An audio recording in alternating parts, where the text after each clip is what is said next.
ku yeedna waxa weeye in dhibaatooyin jiray in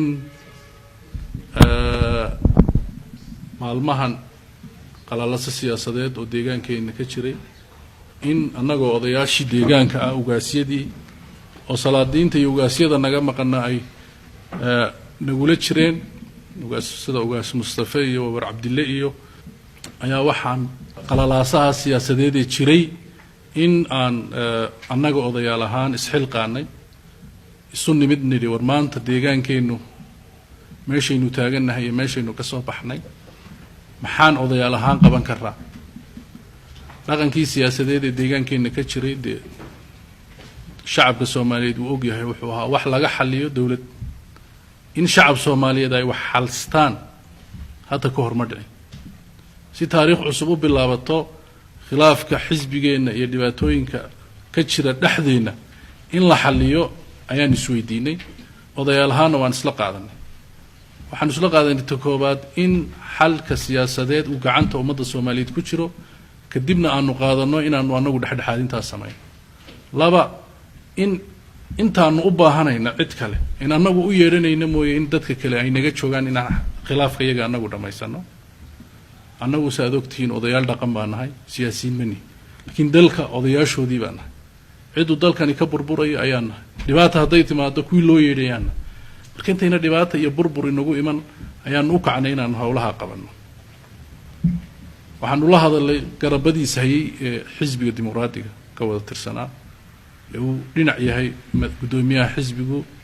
mudane Axmed Shide ahna wasiirka maaliyadda iyo madaxweynaha deegaanka mudane Mustafa Maxamed Cumar iyo ku-xigeenkiisa mudane Aadan Faarax waxaanu la hadalay anagoo 200 odaya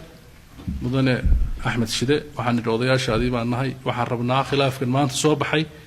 in la dhameeyo oo anagu Soomaali ahaan ku dhamayno idii wada hadashiina anagoo odayaashiina Axmed uu naga aqbalay wuxuu yiri waan aqbalay odayaashaydii baa tihiin waan yeelay waxaan u tagnay Mustafa iyo ninka la yiraahdo Aadan iyagana waan u bandhignay waxay yiraahdeen waan aqbalay waan idin imanayna Axmed waxaan isku ogeyn inuu daraad baan la hadalay inuu shalay yimaado ama bari ama saadan baaruurtaan iman buu yiri anoo saa isku og oo xiisadii siyaasadeed ee deegaanka iyo dadkii ay yar degtay saaka markaan ula hadalay wasiirku wuxuu yiri waan idin iman doonaa waxaan ogeyn inuu maanta ama bari toole shalay ama maanta inuu yimaado waxaan noo cadaatay inuu marka wasiirku noo soo socon uu dhayeelsaday hadalkayga odayaashiisa waxa uu dawlad ku yahay uu wasiir u yahay uu gudoomiye u yahay waa shacabka annaguna shacabka raggii hor joogayaasha wahaabana wasiirka iyagi weey inaan nimaadno arrimaha iyaga khilaafka iyaga dhamaysano waan isu daynay in la dhameeyaan isku daynay waxa soo dhan Axmed muuna dhag noo dhigin uuna yaraystay waan ku celinayaa marka waxaan isla qaadanay qodobadan halkan ka soo horay annagoo odayaashii waxaan xaggan ka cadaynaynaa in isku daygii wada hadashiintii khilaafka in la dhameeyo in dhanka wasiirka Axmed Shide uu ka socon waay gudoomiyaha xisbiga in shacabku ogaado waxaan leenahay wasiirku uu yaraystay nama ictiqaadin ugaasyadiisii odayaashiisii iyo salaadiintii iyo garaadadiisii uu naga hoos kacay in ay arrinkaasi Soomaali dhamaysato Axmed uu diiday taas marka hawlo kale ayaa inay jiraan baa annaga xagga nooga cadaatay waxaan xaggan ka cadaynaynaa oo kale shalay tole deegaankeenu August 4 wixii ka dhacay waad ogtiin xisbigan ummadda Soomaaliyeed baa dhisatay shacabka Soomaaliyeed baa iska leh wax nin gooni u leeyahay ma jirto xubnihii dawladdii hore iyo xisbigii nimankii hore ku jiray waa magaalada xukuumeen iyo deegaanka ay xukuumeen kuwii boobay ee dhamaystay ee sida guuldarrada iyo xuquuqul insaanka iyo dadka la kufsaday iyo dadka la dilay dadkii sameeyay in maanta haddana xisbigii ay sii ahaadaan maayahanba waanu ka hadlaynaa taa dhaliil weyn wey mar labaad marka in dibadaha iyo meel walba la isaga yeedho oo la soo daayo oo yimaadaan oo dawladdii qabsadaan taa shacabka Soomaaliyeed iyo odayaasha Soomaaliyeed way diideen shacabku inuu saa ogaado wey waxa la wadaa ninkii shalay xagga ayna dhigay in laga soo daayay xabsiga kuwii baxsaday ee hantida iyo shacabka la baxsadayna inay yimaadaan oo isa sameeyaan taa inaan cadeyno waa u baahanahay waxaan cadeynaynaa oo shacabka ugu cadeynaynaa oo ugu baaqaynaa inay barbar istaagaan xubnaha isbedel doonka ee xisbiga dimuqraadiga shacbiga Soomaalida raba wixii shalay toole jiray inaan la raacin raba in isbedelo raba in ummadda Soomaaliyeed masiirkeega iyadu ka go'o haddii wax dooranaysa iyadu ka go'o nolosheeda iyo horumarkeega iyo dhulkeega iyo diinteedana difaacay in maanta la isku xuquuqiyo hebel salaadu tukada hadduu salaada tukadana waa tuug waa urur hebel taas dee xilligeega way dhamaatay marka shacabka waxaan ugu baaqaynaa in xubnaha isbedel doonka ah ee xisbiga dimuqraadiga shacbiga Soomaalida ay barbar istaagaan nabadgelyadoodana ilaashadaan iyaguna ay hiil iyo hooba u fidiyaan waxa kale oo xagan uga baaqaynaa hay'adaha nabadgelyada shacabka Soomaaliyeed afarta bilood aynu soo dhaafnay ee isbedel ku yimiday nabad baa wadanku ku saxday deegaanka kaliya ee ra'iisul wasaaraha sida idaacadaha ka maqlayseen loo qiray in uu yahay deegaanka kaliya ee nabadgelyo Itoobiya ka ah waa deegaankeena deegaankaasina waxa keenay ciidana ma keen booliisna ma keen hay'adaha nabadgelyo keenay ma jirto shacabka keensaday nabadgelyadu waxay tahay isaga garanay shalay waxaanu soo marraanu garanayna dhibaatooyinkii nagu dhacay baynu soo garanay marka shacabka Soomaaliyeed waxaan leenahay nabadgelyadiisa ha ilaashado wixii aynu diidayno iyo wixii aynu fikirkeena ku cabirayna si nabadgelyo iyada sharciga iyo dastuurka la raacayo ayaan ugu baaqaynaa inay maraan laakiin wax qalalaasa waxa la rabaa kuwii shalay toole dhiiga sida gofanaha inoo shaqay in shacabkeena intay dhax galaan qalalaasa ka abuuraan ama qabiil ama wuxuu doonaa ka in laga digtoonaado way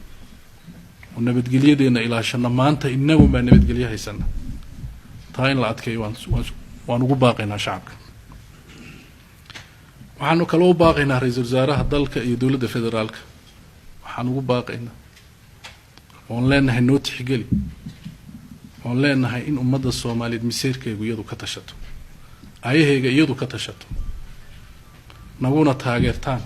in khilaafka iyaga maanta jira inaan anagu dhamaysano iyadoo loo raacayo xeroosaadka ay leeyihiin xisbigu iyo shuruucda dalka iyo dadka dalku leeyahay dastuurka dawladda Itoobiya iyo dastuurka deegaanka annagu Itoobiyaan baan nahay deegaanka kaliya in xoog lagaga dhigin Itoobiyaan baan nahay annagu rabitaanka iyo Itoobiyaan ku noqonnay marka in laga shakiyo oo la yiraahdo deegaankii Soomaalida Itoobiyaan ma aha cid xoog nagu haysaa ma jirto dastuurka Itoobiya qodobkiisa 9 baa xaqiijinaya rabitaanka iyagaan ku joognaa marka in Itoobiyaanimada shaki la geliyo la yiraahdo way go'ayaan oo nin walba cambaar loo sameeyo xilligeyga way soo dhamaatay Itoobiya hawo cusub baa ka socota hawada deegaanada ka socota baan la midnahay marka waxaan leenahay hana loo tixgeliyo inaanu anagu aayaha iyaga ka tashano khilaafka iyaga jira anagu dhamaysano cidaan anaga na hogaaminaysa anagu aan masiirkeega qaadano ra'iisul wasaaruhu isbedelku wadanka keenay baan taageersanahay ee xuquuqul insaanka la ilaalinayo ee wadajirka Itoobiya ee ku salaysan rabitaanka iyo hormuudku ka yahay rabnaa inaan anagu taageero u nahay manihin dad qowmiyadaha walaalaha nahay dhibaato ku haya taa waxa daliil u ah baabuurta magaalada Jigjiga ilaa Wajaale ka ganacsanaysa cid walba Itoobiyaan maanta Itoobiya la isdhaxmaray marka in anaga rabitaanka iyaga shaki la geliyo oo la yiraahdo dalkiiba qas iyo balaayo ka wadaan oo wixii shalay Cabdi u dhoodhoobay bay hadana ku celinayaan taasi gaf bay nagu tahay nabadgelyadan anaga keenay shacab baa keenay odayaal baa keenay inay duntana anaga u taagan laakiin in lagu qadariyo inaan anagu hawlaha iyaga dhamaysano oo anagu masiirka iyaga ka tashano oo ummad jirtaan nahay aan hawlaha iyaga dhamaysano ra'iisul wasaaruhu tallaabooyinka koow ay ka tahay way isbedelkiisu marka waan ugu mahadcelinaynaa isbedelku Itoobiya ka keenay guud ahaan kan deegaanka iyagana waan ugu mahadinaynaa waxaan rabnaa in si ay u taabaqaato ra'iisul wasaaruhu si gooniya taageero noogu muujiyo inaan hawsha gaadhno waad mahadsantihiin odayaasha jooga ayaan u dhiibi doonaa iyaguna ka hadli doona bahda saxaafaddu way mahadsantahay shacabka Soomaaliyeed waxaan mar labaad iyo mar saddexaad aqoon-yahankiisa haweenkiisa dhalinyarada war 4 bilood ee nafiska helay in la inaga baabiyo la rabaa taa in la inaga baabiyana inaynu inagu gacmaha isqabsano way inagu waxaynu isku haysana waa gooni laakiin maseerkeena iyo in uu nin inaga ina lamida ka taliyo taa way ceebto marka in la inoo tixgeliyo weeye waa maasantii assalaamu calaykum waraxmatullaahi wabarakaatuh saaki waxaan isugu kinyeeray oo shirkan jirayd aan u qabanay sidoo galaadka hore u sheegay bariyahan qalalaasa yaa ka soo dhaxbaxay xagga xisbiga qalalaasahaasna kulay waxaan isku dayn haddii aan nahay odayaashii deegaanka inaan bal qabanno oo aan dhex galno oo aan hagaajinno wixii ismaandhaaf oo ka jiro arrinta iyada muddo dhowr maalmood aan u taagnayn xukuumadda madaxweynaha iyo ku-xigeenkiisa waan is aragnay wixii fikir aan qabnay waan u sheegnay arrinta inaan galno way nala qaateen kadib waxaan la hadalnay gudoomiyaha xisbiga ahna wasiirka maaliyadda Itoobiya isaga laftiisa waa nala qaatay maalintii hore wuxuu yiri waan idin soo dhaweynayaa aabayaasha tihiin hogaamiyaashii dhaqanka tihiin diyaar baan u hay waana idin iman ugu yiri dhowr maalmood kadib markaan ku noqonay saako u dambeysay wuxuu yiri anaa soo sheegi doona xilligan iman doono arrintan runtii waxay nagu noqotay arrin aad iyo aad fajicisan noogu noqotay burburisayna waantii aan rabnay inaan galno arrin burburisay noqotay wasiirka waxaan ahna gudoomiyaha xisbiga runtii nama qadarinin aad iyo aad 200 oo oday oo deegaanka Soomaalida ka mid ah oo guurtidii deegaanka ah ayaan kula hadalnay waxaba yaraatay qadarin uu noo geystay ma jirin marka sidaa daraadeed waantii annagu aan rabnay iyo maslaxadii aan geli lahayn waxaa hor joogsaday oo burburiyay gudoomiyaha xisbiga sidaa daraadeed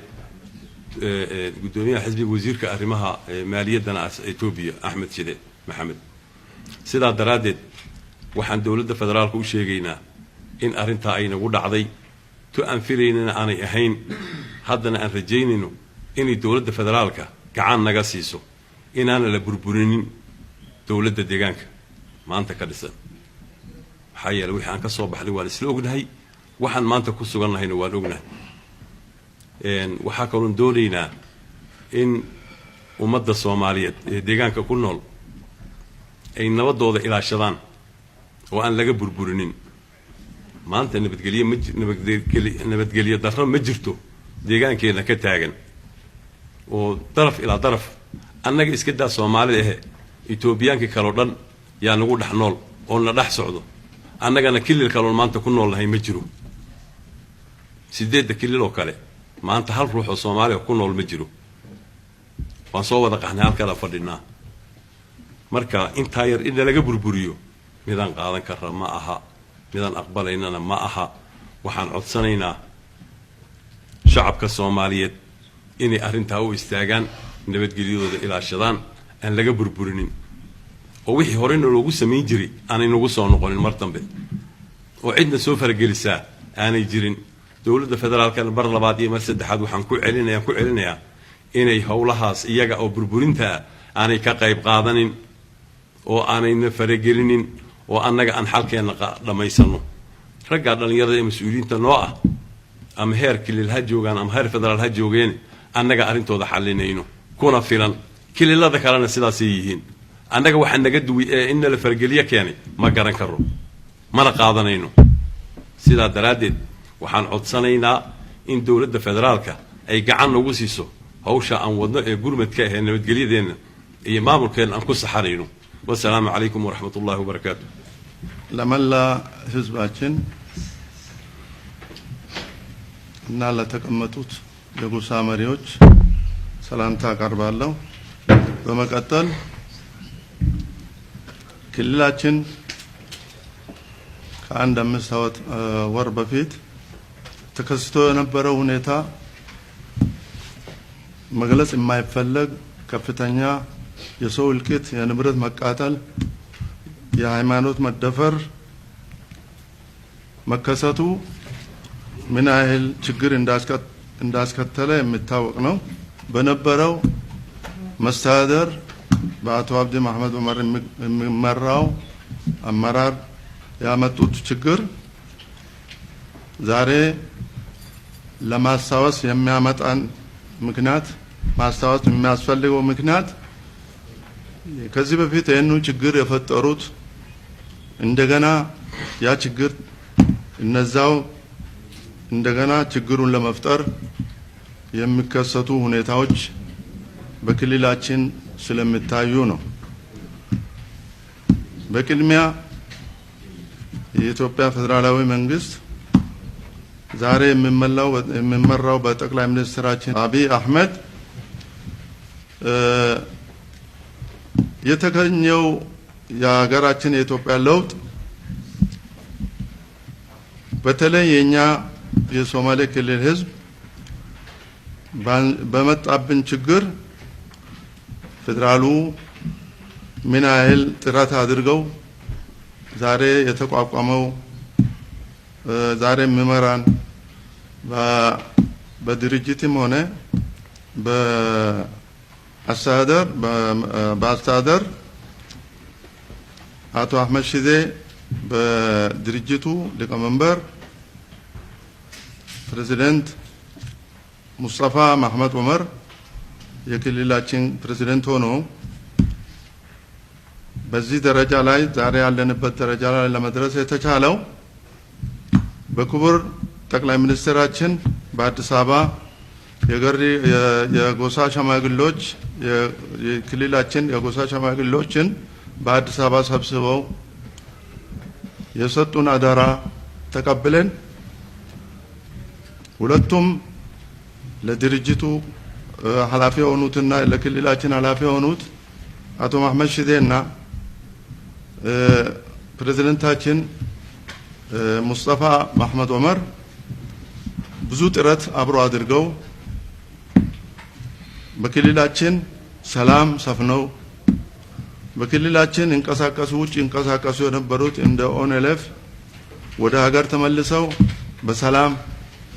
መሳሪያቸውን አስቀምጠው መግባት ሌሎችም ነገሮች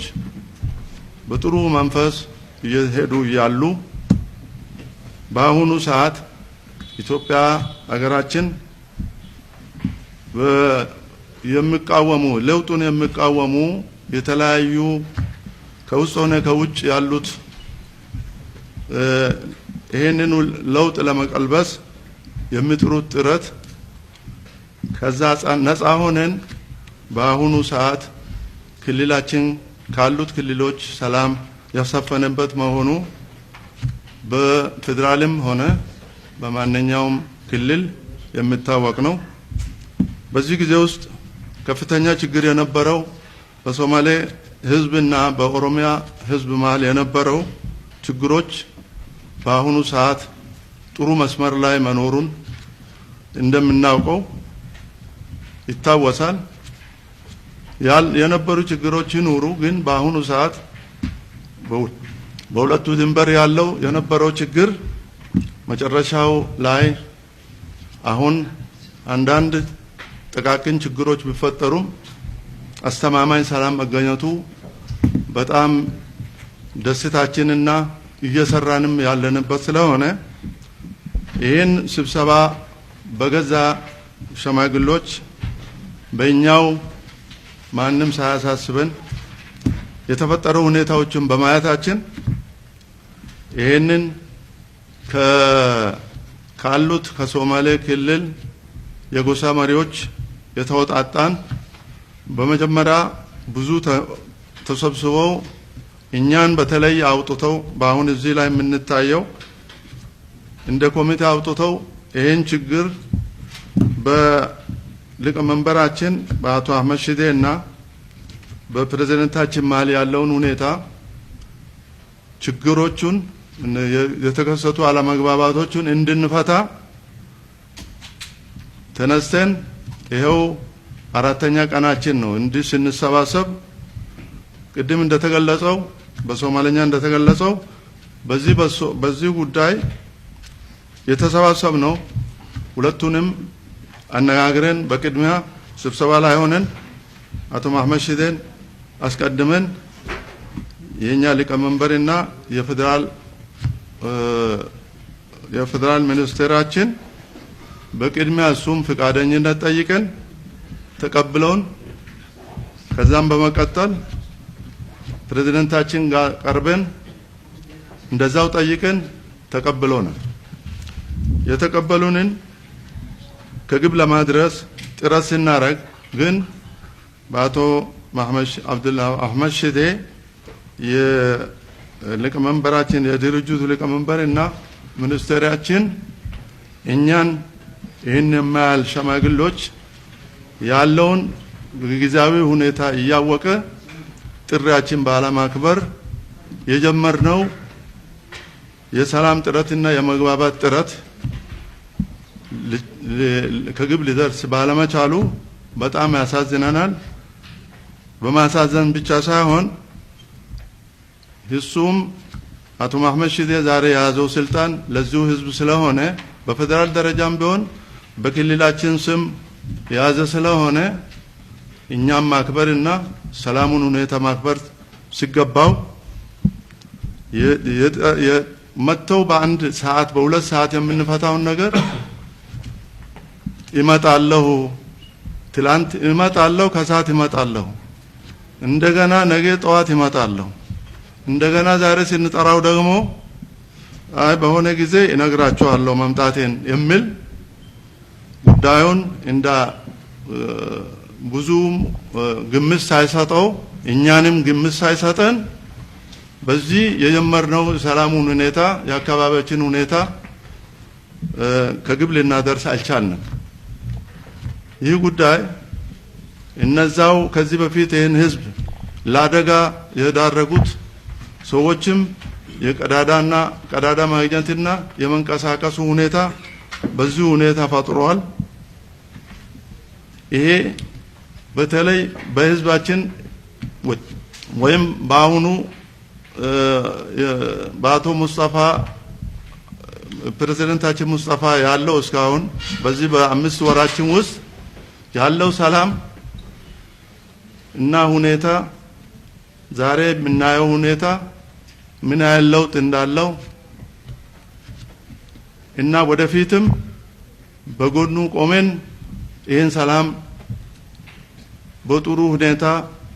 ሀገራችን ወደ ሰላምና ወደ ለውጥ ሽግግር እንድታልፍ የምናደርገውን ጥረት በተለይ በአቶ መሐመድ ሺዴ ሊሳካልን ባለመቻሉ በጣም አዝነናል። አሁን ለምሳሌ ማን ነው በዚህ በኦሮሚያ በኩል ያለው ችግር የነበረውን ማታ ስናይ የጎሳ አባገዳዎች ተሰባስበው በኦሮሚያ ውስጥ ያለውን ሁኔታ ሲጨርሱ በቴሌቪዥን እያየን ነው። እኛም እንደዛው በክልላችን ያለውን ችግር ካሉት ከሚመሩን ጋር ያለውን ችግር ፈተን እንደዛው ህዝባችን ወደ ሰላም እና የያዙትን የሰላም ጎዳናና የልማት ጎዳና እንድናስይዝ ነበረ። በሱ በኩል ባለመሳካቱ አሁን ክቡር ጠቅላይ ሚኒስትራችን የምንጠይቀው ይሄ የጀመርነው ሁኔታ አሁንም ቢሆን እንደሌላው ክልል በአገር ሸማግሎች እርቆችና ማሳራቅና ማቀራረቡ ሁኔታ በእኛም እንደዛው እንድንቀጥል አሁንም ጥያቄያችን በእኛ ክልል ያለውን ሁኔታ እኛው ሸማግሎች የጎሳ መሪዎች እንድንፈታና የተከሰተውንም ሁኔታ ያለመግባባታቸው ሁለቱም ልጆቻችን ናቸው። ያለመግባባት የተፈጠረውን ሁኔታ አሁንም ቢሆን በእኛው እንዲፈታ ክቡር ጠቅላይ ሚኒስትርን እንጠይቃለን። በእኛ በኩል ደግሞ ህዝባችን ክልላችን ካሉት ክልሎች ዛሬ ሰላም እና ከጎረቤትም ጋር ከብሔር ብሔረሰቦች ጋር ዛሬ የሚታየው በጅጅጋ የሚታየው ሰላምና ሁኔታ በዚሁ እንዲቀጥልና የብሔር ብሔረሰቦች አብሮ የመኖሩ ሁኔታ በድምር ያለው ከኦሮሚያ ጋር የሚያዋስን ይሁን ከአፋር ጋር የሚያዋስንንም ቢሆን በሁሉም በኩል እኛ ሸማግሎች ለእንደዚህ አይነቱ የሚመለከተንን ግዴታችን ለመወጣት ዝግጁ መሆናችንን ለክልላችንም ለክልላችን አመራርም ሆነ ክልላችን መመሩን ሆነ ለፌደራልም ቢሆን ለሌሎችም አጎራባች የሆኑ ክልላችን አጎራባች የሆኑት ክልሎች ለሰላም ቆመን አምረን እንደምንሰራና አገራችን የያዘችውን የለውጥ ጎዳና በሚፈታተኑን ፈተናዎች አንድ ላይ ሆነን በክልል ሆነ በፌደራል ደረጃ አገራችንን ለግብ ለለውጥ እንድናደርስ እየጠየቅን በተለይ ክቡር ጠቅላይ ሚኒስትራችን የምንጠይቀው እኛም ሸማግሌዎች ከዚህ በፊት የሰጠህንን አደራ ተቀብለን እስከዛሬ በዚሁ 5 ወራት ውስጥ የታየው ሁኔታ በዛው እንድንቀጥል የሰጡንን አደራ አሁንም እንድንቀጥል አክብረን እናመለክታለን። አገራችን ሰላምና ልማት አላህ ያድርግልን። በሀገራችን ያለው ሁኔታ